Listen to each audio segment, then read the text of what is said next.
My husband went ultra poor trying to copy my lifestyle and impress his kids. Now he can't afford life and says it's my fault, so I need to give him that sprinkle. My husband John, 53M, and I, 44F, have always kept our finances separate.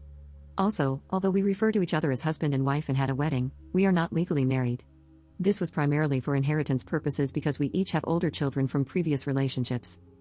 For a while now, John has been getting angrier over little things and generally becoming moody and distant.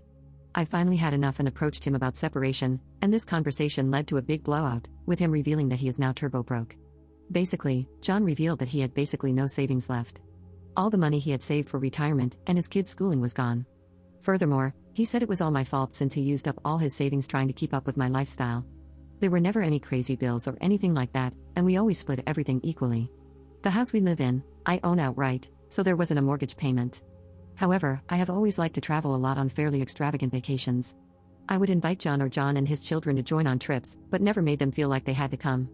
That said, he was expected to pay for himself and for his kids. Except recently, he accepted every invitation. I would also give my kids things he considered extravagant, but I considered normal, so he felt like he had to give similar things to his own kids. John said with all the spending to keep up, his savings dwindled very fast. I expressed that I couldn't understand how or why he would spend all he had when he knew he couldn't afford it. He said it was like keeping up with the Joneses, only worse because it was at home so he couldn't block it out. John thinks since I knew his job, I should have had a basic understanding of his finances and realized this wasn't a lifestyle he could maintain. That the kind thing would have been to offer to pay for the trips and other things instead of dangling them in front of his and his kids' faces. Looking back, I probably could have realized that this spending didn't make sense for his salary, but I wasn't thinking about it. I don't think it was my responsibility to keep his finances in mind here. We had agreed from the beginning to keep our finances separate, so to me, that means paying for things separately. Is this really my fault?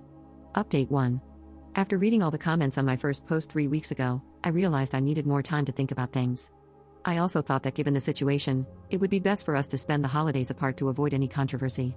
He wasn't a fan of the idea, but I eventually got him to agree to it.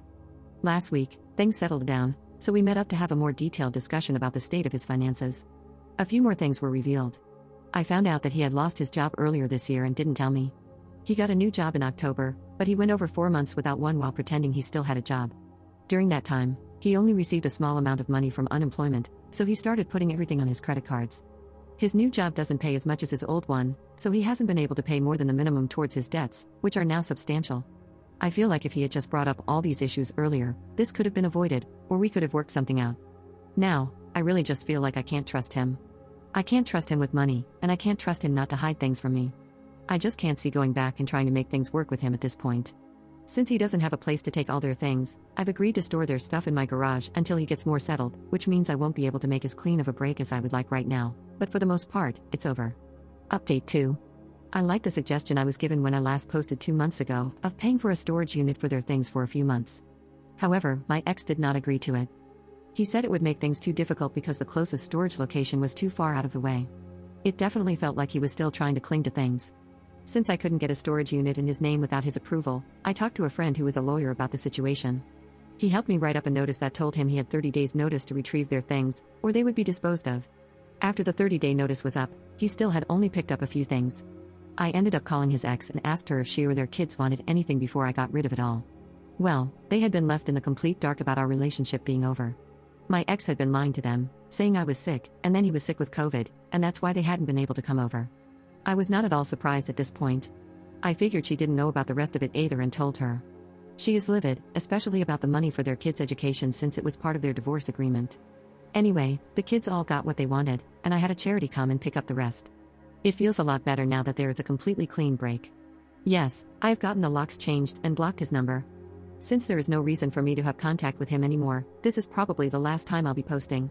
I think in the future, I will probably look for more transparency when it comes to finances in any serious relationship. With how much he was lying, I can only imagine what else he may have been lying about. Had I known more, I don't think he would have been able to hide things. I am just so grateful and relieved that I was able to protect myself and my children.